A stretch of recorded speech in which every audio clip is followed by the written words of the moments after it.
What's up, Wolfpack fam? It's your boy Kid back at it again, diving in with some more Robot Wars Series 2 Heat C. Starts right now, boys and girls. Get your snacks and let's freaking go. Last week, amongst the madness and mayhem, chaos didn't reign, but Mace did for a place alongside Napalm in the series semi-finals. Who'll join them? Let's find out as we get heavy with the metal here on Robot Wars.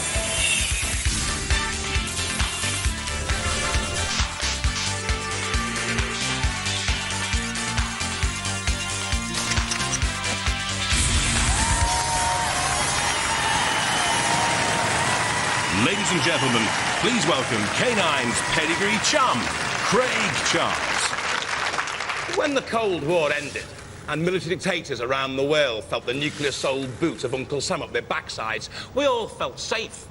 Once we worried about melting in a nuclear explosion. Now we worry about melting cheese in our Argos catalogue fondue set. But as you sit there reclining in your world of leather armchairs, introducing your grandchildren to uncommonly good butter candy, remember this, a new war rages. It makes the Cold War look like a hot summer's day. It's called Robot Wars. And to prove it, 6 iron-plated superpowers are going to battle for a place in our series semi-finals. Let's bring out the troops. First, from High Wycombe, Challenger. With its sleek lines and Ferrari dashing red, waspish yellow and black stripes, Challenger's weapons include an angle grinder disc, stainless steel spikes, driven by its own customised gearbox, weighs in at 74 kilos, second lightest in the round. Will that be costly?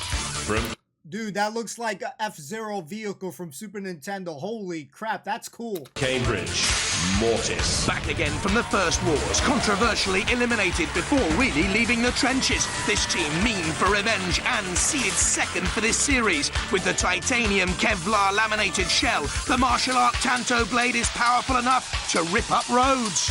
From London, Oblivion. Oblivion, powered by Sinclair C5 motors, has front prongs made from hardened steel. A Trinity School project, but should they have added more weight, it's the lightest in the field at 58.7 kilos. Second fastest at 12 miles an hour and can still carry on motoring even if it's knocked on its head. I'm happy here in Oblivion because it's one of my favorite games, Elder Scrolls Oblivion. So as soon as I heard just the name, I'm excited. Nuneaton, Dreadnought. Another First Wars veteran is back, and with improved weaponry. Fantastically frightening forklifts can lift up to 70 kilos. It has directional change relays. The original wheelchair motors were a bargain. The improvements, £200. Will it prove money well spent for the yellow and black bubble? From Abingdon, Ramesses II. The team which gave us Scarab last time around walk like Egyptians again. Ramesses II with an unusual high-density industrial polyethylene shell which could clog up chainsaws. And then there's always that spring-loaded arm to bring the opposition a winter of discontent. From the University of Reading, Griffin. Griffin looks like a moving video cassette recorder. But look for the fast-forward button. At 19 mph, no one can match that thrust. Its lifting arm is powered by linear actuators. To you and me and you, Craig, that means electronic pistons. They look big, they look impressive, but so did the Titanic. And one of our robots is going down in the first of our 3 rounds, the gauntlet. This is the gauntlet. It's been described as an obstacle course, but wipe out any memory you ever had about school sports day on a sunny afternoon. It's still a race to the end, but this time, circular saws, a flame pit, and the might of all of our house robots await our 6 gallant metallic athletes. The one I like is Oblivion in the first one. I forgot the name already. My bad. Roboteers, stand by.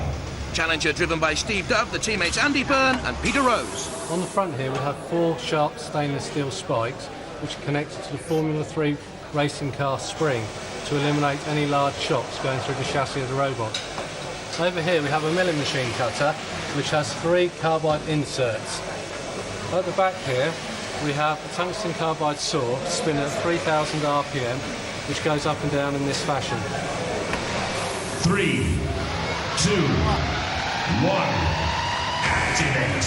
Now with that 24-volt industrial motor, that's a nippy start, and he's chosen the breeze blocks. A bit like knocking your head against a brick wall. Ooh, not once but twice for Challenger, the heavyweight.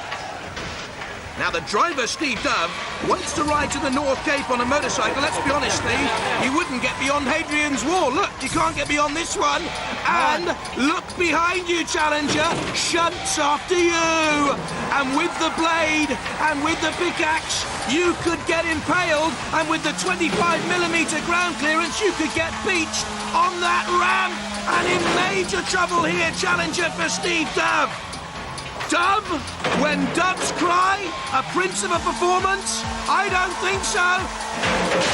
And with Matilda about to come in and shake those tail feathers, this could be the robot formerly known as Vicious. Time is ticking down on the challenge of challengers. Come on. Let's challenge the team. Come up to the podium, lads. Come up to the podium. You seem determined to remove every brick in that wall. You got kind of caught on the side of the seesaw, didn't you? Yeah, we thought we'd broken down, but then we got a bit of backwards motion and we realised we were just off the ground. When we saw that motion, we thought we were still in with a chance, so we kept going for it. Well, you still could be in the chance to wait and see. Yeah. Give them a round of applause, ladies and gentlemen. So much hard work. But 5.3 metres only. That looks as if it'll be beaten. Yeah. Okay, guys, gather around this scratched and mutilated body. Matilda had a good go over it. Gave it our best shot. Well, I'll let you go and inspect the damage proper, and we'll catch up with you later. All right, thanks very much. Good driving. Roboteers, stand by. Mortis, driven by Rob Knight, back again. Mortis is back. It's been extensively reworked since the last war. New transmission on it, new components. The chassis has been re-welded and repaired. The front's been redone. The axe has been totally rebuilt since it broke last time over Leebot. Oh, that's not too much of a weapon, is it really? Oh, and that is Leebot Pepper Pot. You could pour pepper out of that Leebot machine. Totally new set of mechanisms, so hopefully this time it'll be a bit more reliable. Same electronics, new armour, and altogether a generally improved machine. 3, 2, 1. Activate. Which route for Mortis? Again, the wall. Oh. My tip for Mortis, as it powers its way through the wall, will be use that blade on Arthur Chilcott's beard and get a shave.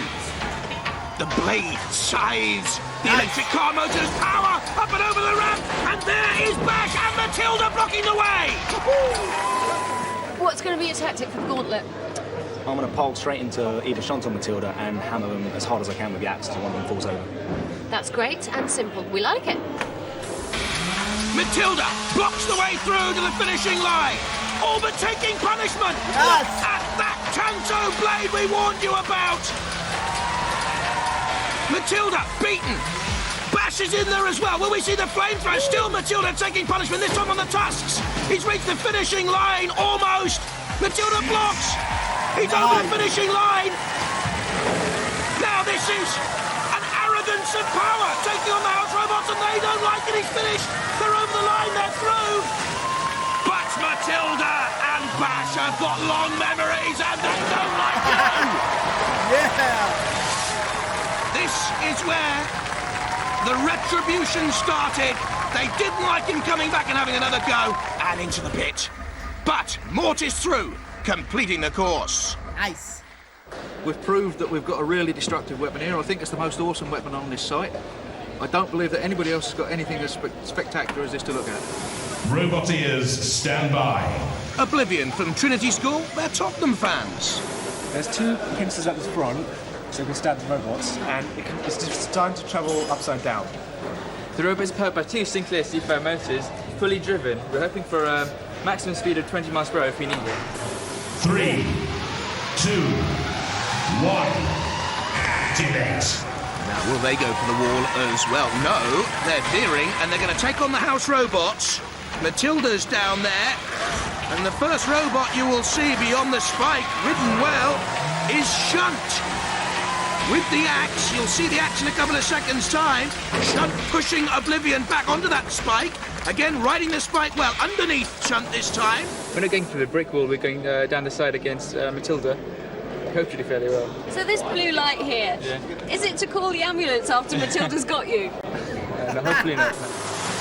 One of the team, Surin Belandra, likes weightlifting. They'll need some weight to get away from Matilda.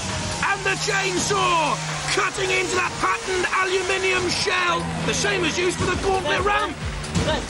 Reverse, backwards, sideways, forwards, it doesn't matter when you're taking on Shunt and Matilda. And you've got the death pit there as well. Oblivion awaits, literally. Bye-bye. Oh, tottering, teetering, Tilda's tusks. Ta-ta. Lads, what can I say? Shunted, pickaxed, chainsawed, and then sent to Oblivion. It seemed to be able to stand up to a good bit of stick, though, didn't it? Yeah, I'm surprised. We felt it well. You might have done enough to make it through. You never know. Yeah. Give them a round of applause, ladies and gentlemen. They are through, rising from the pits of Robot Wars hell. Oblivion 5.8 meters. Challenger nervous. Look at that. Two robots lining up to shove you both in the bit, to shove you in the bit. I was Matilda did the worst. Cut through there. A bit longer and should have gone right through the electronics, I bet. But your light kept flashing. Yeah. The light survived at least, yeah. Robot ears, stand by. Ken Feltwell driving, David Vowles alongside him. The only thing that's really remained the same since the last war is the bodywork, which we've had to repair quite a bit. And we've beefed up the forks here to make them a bit more powerful. We've changed also the drive mechanism for the forks. We've lowered it down considerably, so we've got an advantage there. And we've gone to wheelchair motors instead of starter motors, which hopefully will give us better performance. 3, 2, 1, activate. What will Dreadnought have learnt from the first wars? Another brick in the wall. And another. Through though, Dreadnought. Not powering on. What are they doing here? Into reverse. Now, if they're not going to take on that wall, they are surely. No, to the left.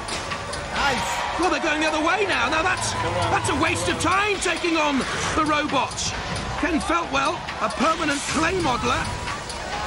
He plays the trombone. He's showing a lot of brass here to take on Matilda. There, the shot from the Matilda cam. Dreadnought powering me on Matilda. And through. Well, they made it in the end. Yo, the jukes, man. The jukes. Great job. Well, guys, first of all, you remove only one brick in the wall, you pull back, smash the wall to pieces, and then you change your mind. Come back here and go down this lane. It seemed like too much hard work to get through the brick wall, so we thought we'd just try and go for the gap. Give them a round of applause, ladies and gentlemen.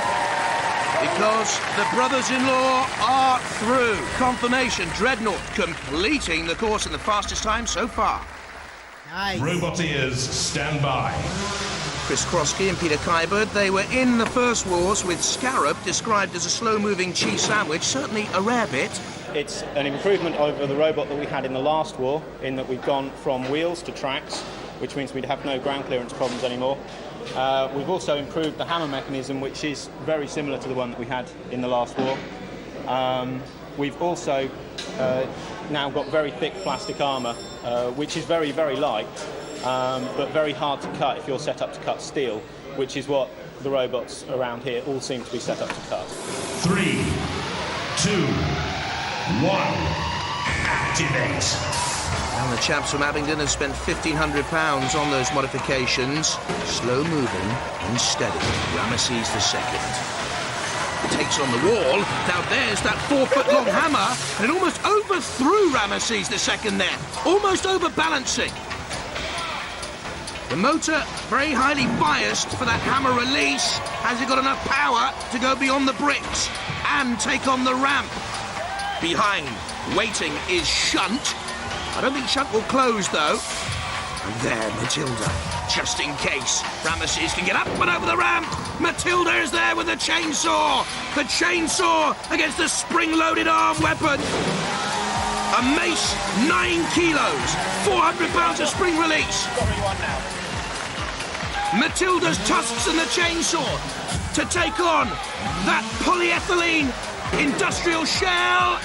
And I think they've done enough. Matilda tries to flip. Cease. Yo, the little engine that could, man. I think I can. I think they've done enough. Who wants a picture of Matilda's backside? Ramesses II, they're through, 10.9 meters. Roboteers, stand by. Oliver Steeples driving there on the right with Ben Steeples, his brother. I can't tell you much about it because it's classified, but I'll show you the weapon, which is a lifting arm that can lift and flip other robots. 3, 2, 1, activate. Was it just me, or did that lifting arm look very, very slow? Beyond the spikes, well, thinking about them anyway, the movable video cassette recorder with the 2 front prongs. One of the house robots is going over. I've got a lifting arm, so I might as well use it.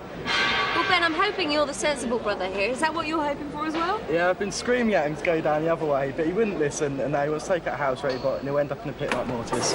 And he says he enjoyed watching Oliver making an idiot of himself in the First Wars. But what can Oliver do now?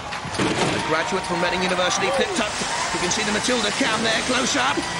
And Oliver, who loves 3D cartoons, this is a little bit Mickey Mouse, and you could be on the way to Pluto. Yes. Oh, unlucky. We've enjoyed having the brothers, but their confirmation, the worst result so far. Griffin, out. Wow. So the war goes on. You don't regret spending the whole of your summer building a robot? No, thanks to everyone who helped me in the workshop and bits and pieces. I know who they are. Cool, thank you very much. One robot down, one to be eliminated in the trials. Now, in days of old, when knights were bold and you could still get around in for under a fiver, people used to spear each other just for fun. That's what people did before robot wars. Now it's armour-plated robots facing each other across a field of battle, fighting for the hand of some fair mechanical maiden. Each of our surviving robots will joust Matilda. If they can survive the initial blow, then it'll be a battle to see who gains the most ground. The robot who puts in the worst performance will waltz out of the tournament. Hey, let the trials begin. Hell yeah. Roboteers, stand by. 3, 2, 1, activate. All about power and pace. Oblivion can get up to 12 miles an hour, but immediately flipped and dangerously near to the edge of the ramp. If it goes off, the adjudicators will measure where it rests. Rusts in pieces, in other words. Get wrecked, son. 5.6 meters. That's not a bad run for Oblivion.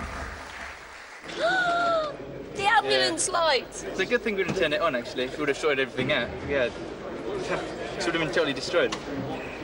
Are you happy with that performance? Because you've got really far. Yeah, hopefully the judges will see it our way. Yeah. Roboteers, stand by. 3, 2, 1, activate. Mortis, 20 kilos heavier than Oblivion, meets Matilda head to head. Now, one of Matilda's tusks is caught in underneath those tank-style tracks on the Renault conveyor chain there, you see. And Mortis is actually pushing Matilda back there. Ben Impey, one of the team, was once involved in a mileage marathon car to see how far his vehicle could go on a gallon of petrol. He didn't get very far. Will he get far here? This is good work by Mortis, dancing and waltzing with Matilda. Okay, good. Who'd want to dance with Matilda? With her petro breath. But they're through Mortis. 6.1 meters. Well done. Nice. So I just thought I'd smash in and see what happened, but unfortunately, she's definitely a bit close to the ground, so I went up on top. But still, even when I'm up in the air, she couldn't push me backwards and I was pushing her at times, so couldn't get off of her. So you're happy? Reasonably, we're through. Get a fight something next round. Roboteers, stand by. 3, 2, 1, activate. Low ground clearance for Challenger could come in handy. Oh dear, look at the steering. Steve Dove, take a breathalyzer, for goodness sake. Get a grip on him, boys. He's not got the grips with Matilda. Power, power, push. This is not looking good for Challenger. They've gone backwards. Minus 0.1 metre. What a nightmare. Jousting does really depend on the robot going in a straight line, doesn't it? It does, yes. It does go in a straight line if it's driven right. Okay. Well, you didn't do too badly, I suppose. Well, we just got a minus figure. It could be worse, but not much worse. No, not much worse. Anybody tell him that he's actually supposed to go forward? What a dude. Roboteers, stand by. 3, 2, Activate. There's the heraldic shield on the edge of Dreadnought. Getting into the spirit of things. Something flew off. I don't know whether it was from Matilda or Dreadnought, who seemed to be impaled on the ramp. The wheels slip and slide away, but they've done enough. They're through. Dreadnought 5.4 metres. They're in the next round. Easy. Roboteers, stand by. 3, 2, 1. Activate. As long as Ramesses II isn't pushed back down that ramp by Matilda, those boys will go through. Ooh, look at the mace on top. Perhaps that's to grapple on to Matilda and hang on in there. And they're hanging on in there at the moment, but being pushed back. And Challenger will hope they'll get pushed back all the way. And they're blocking Matilda's route. There's the mace. Now square onto Matilda there. Blocking Matilda's way through with the tusks. As long as they stay there. 1 second to go. They're through. Too late now for Matilda. Matilda, cease when you're told to. Naughty. Naughty girl. Naughty. But Ramesses through. Right there. Challenger fade away. After the joust, not too much damage sustained, no? No, not too much. OK, so Dreadnought still in, still alive and kicking. Challenger, actually, it's another story for Challenger. And sadly, you're already packing to go home. All right? When you got to go, you got to go. 4 robots have been good. Very, very good. But now they are consigned to Robo-Hell, the fiery pit of the arena. Our 4 survivors have been randomly drawn in battle against each other. The winners will then fight for a place in our series semi-finals. Now, to win, all you got to do is beat the brains out of your opponents, or at least immobilise them. If there's no clear-cut winner, a decision will be made by our panel of judges. They'll be looking at style, control, damage, and aggression. Our judges are Eric Dickinson, a veteran from Robot Wars in America, Professor Noel Sharkey, head of robotics at Sheffield University, and Adam Harper, an engineering specialist. Hey, put the boot in! Dreadnought against Oblivion. That's the first semi-final. 3, 2, 1. Activate. Oblivion is the lighter and the faster. Dreadnought has those fearsome forks. And no mobility, it would seem. There's something wrong here with Dreadnought, I'm sure. Impaled on the spike. Can they get off there now, though? Must have been the spike that stopped them. No, they're not moving. Dreadnought. There's something wrong here with Dreadnought. And the house robot sense it. There's Sir Kill-A-Lot. Also in there is Shunt. And that's Roast Beetle. And I tell you who loves Roast Beetle. Matilda. Yeah. Tasty. Matilda in on Dreadnought, lifting it away from the flaming pit. Sir Kill-A-Lot, there's the kill cam. Lifting up. Oh, that's really good. A lift on Dreadnought. In comes the axe. Dreadnought here in terminal decline and incline. Impaled. The body shell ripped away. Yes. It's only a question of time. And there's little Oblivion, totally unharmed. Dreadnought can't move. Yes. That was ghastly. And surely they know it. They do. Cease. It's all over. Good one. Come up to the podium. Well, guys. We just don't know what happened there. We had no control at all. Well, they certainly moved in for the kill, though, didn't they? And no mercy at all. And they were smiling. Yeah, they were. They were smiling. That was a serious mugging. Tell me who's up there. Oh, my daughter's up there. She's in tears. Your daughter's in the audience in tears. Oh, she's really upset. She's not the only one. You didn't do very well in that last round. Yeah, no, not particularly. Would it have helped if you'd switched the machine on? We did switch the machine on, but I think as we put the cover back over it, we knocked the key out. The key out. We have one of these keys which switches the power on and off. As the case was put back on, the key was knocked out. I found it on the floor after we'd finished, right in the position under the robot. So no power. No movement. Trashed. The second semi-final. Ramesses II against Mortis. 3, 2, 1. Activate. Sir Kill-A-Lot, you've just seen grotesquely keeping hold of his scalp from Dreadnought. There's the Tanto Killer Blade. Made from the same metal they use on pneumatic road tools. The main Blade of Mortis, but Ramesses II pushing him back into the PPZ. The perimeter patrol zone owned by the House Robots, owned by Sir Killalot, owned by Shunt in there as well. Ramesses II nearly flipped up, the underdogs for this heat. Away goes Mortis, now spinning to have a charge, seeded second for the whole of the Robot Wars competition. Strong favourite here. Ramesses II is in trouble, they're queuing up to destroy him, the House Robots, and Sir Killalot turns towards the flaming pit, and I wonder whether this will be a barbecue! Yes. For Ramesses II, surely out! The Mortis boys aren't happy, I can tell you! They're not happy, but I think Mortis are going through! They may have problems, but it's burnout for Ramesses. Mortis, come on the podium. Well, guys, they've got a decent show, but it looked like he's got a bit too much power for you, that Mortis fella. Something seems to have gone in our drive system, so we've lost mobility. It was a bit scary when Killalot picked you up and dangled you over the fire and sort of barbecued you like a burger. We are flameproof, no worries about the fire. Never mind, guys. Anyway, Mortis, one more fight and you're through to the series semi-finals. You're feeling confident? Would be more confident, but something's going wrong with the drive, so it's getting really bad interference. Congratulations, lads. Give them a round of applause. What's gone wrong now? We're just trying to... Nothing's gone wrong. We're just trying to protect it, because Mortis has got a reputation of going through things. Tonight's heat final, Oblivion against Mortis.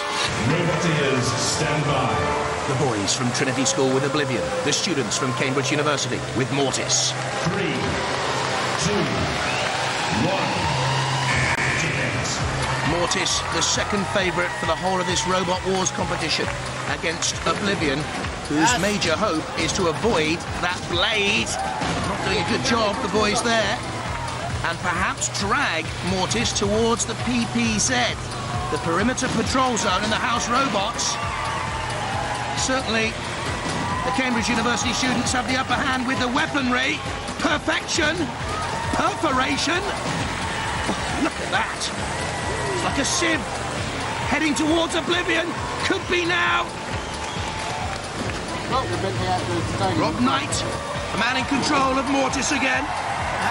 Wants to say a big thank you to the engineering department of Cambridge University. This will be a good way to say thank you. Oblivion looking tired. Could be in the pit with the tyres. Did you see Matilda just waiting there at the top of the picture? Waiting her chance. Oblivion trying to run away into the corners. Don't forget this final though. Judged on style, control, damage and aggression. Holy smoke. It looks like the end for Oblivion here. Mortis being pushed back though. A brave battle by the boys from Trinity School. Their robot only cost £700. Mortis cost 10 grand. And he's the favourite. And probably has done just about enough to win this heat final. And Mortis is the clear winner. Mortis! Come to the podium, lads. Once I saw that it was Oblivion versus Mortis, I knew, unfortunately, yes, I did choose Oblivion, but they got no weapon, man. So it's like, shit, man. They're just going to end up taking a big pounding. Well, you've won your heat. You seem to be toying with Oblivion like a cat toys with a mouse. I was trying to stick it down my hole, but it kept on moving out of the way whenever I got in there. Well, give him a round of applause, ladies and gentlemen. Well, from the show that's scarier than yours, you've been bitten by Robot Wars. Good night.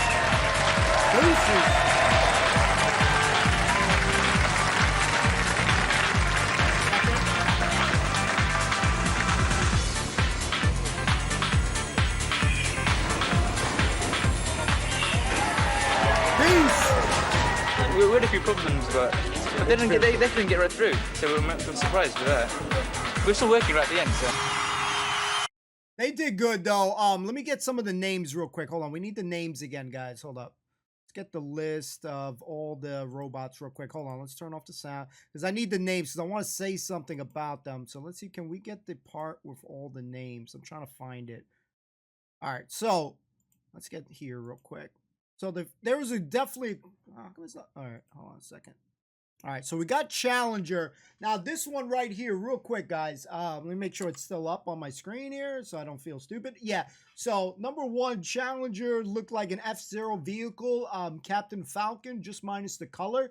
It definitely looked like it had some inspiration from it. That's what I felt like. I was pulling for some of these robots, but, you know, when you think about it, sometimes it's good just to have good defense, but sometimes it's cool to have a weapon, and Mortis' weapon was definitely one of the best ones. There was one robot, though, that I wanted to see more of, and we didn't get a chance to see more of it, because, again, sometimes the trials are cool, but they're not, you know, they don't have the strength. Now, we did choose Oblivion based on the name, because it's one of my favorite games, Elder Scrolls Oblivion, but the weakness here easily was that it just had no weaponry, man. So, like, yeah, it could take a pounding, but, you know, Mortis was trying to get it in the hole and stuff. Unfortunately, he wasn't good at getting it in the hole the first shot, but there was a good chance that he was going to get in there. Dreadnought, cool to see him come back. Very cool to see him back. But he was basically roast barbecue on that, so that was cool seeing it. And he got wrecked the most with you know, with I forgot, damn it, what's that big robots again? Damn it, I suck with names right now. But he got freaking, you know, part of his parts just get messed up right now. Kill-A-Lot, excuse me, guys. Then this guy here looked cool, but it was like the little engine that could, because even when it was going up the ramp, very, very, very slow. So maybe if they tweaked it, maybe the wheels a little bit stronger, maybe they would be good. But one thing we've noticed constantly with the bricks in the beginning of that trial, they always seem to want to go through the bricks, and they think that a lot of these guys think that they got the power to go through. So, you know, I hope that, you know, you should always think about the best possible scenario. So sometimes I'm always questioning, like, man, why are they going to go through the middle, like, if they don't have the wheels, you know, the power? This is the robot. Griffin is the one that I wanted to see that thing do damage, because this thing looked like it could have put some work. And the guy said it was a secret. He didn't want to say all the stuff. This was the one robot that was on the show that I wanted to see more. But again, they don't get into, you know, they don't advance, so they get screwed out. So, you know, it's an unfortunate situation for some of these guys. But I'll be honest, most of these robots looked pretty good. There was really no weak robot minus. I think the weakest one for me personally was this one right here. Ramesses, excuse me.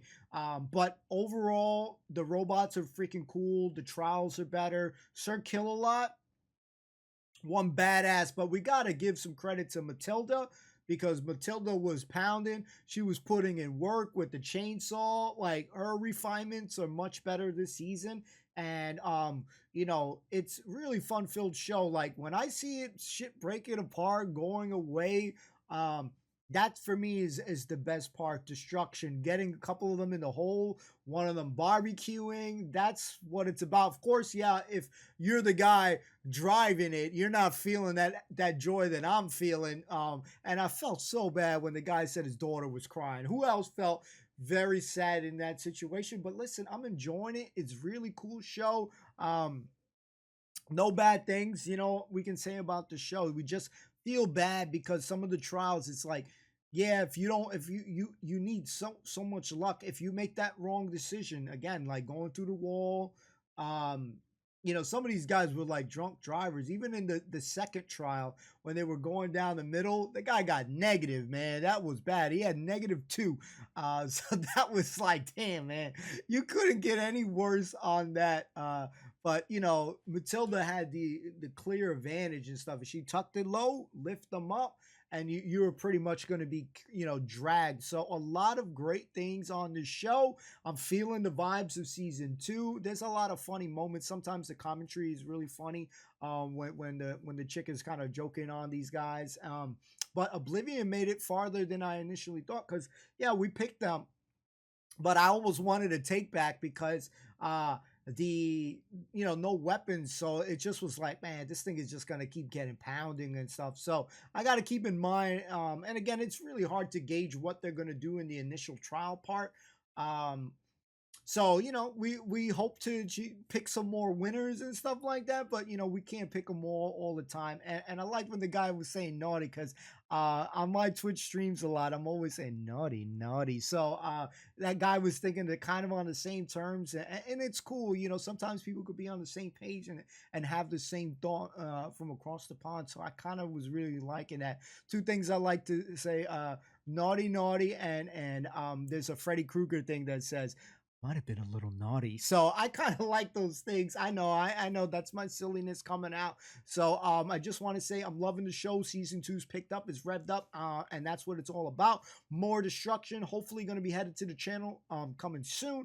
We'll try to keep it on par for Tuesdays. If anything changes, hopefully I can address that. But for now, I like to try to keep it on Tuesdays. I think that's a good slot for me. So I hope you guys can enjoy the show alongside me. But thank you so much for the support. We'll see you next time. As always, peace and love. And like my boys, Jack and Victor say, 2 punch, you prick.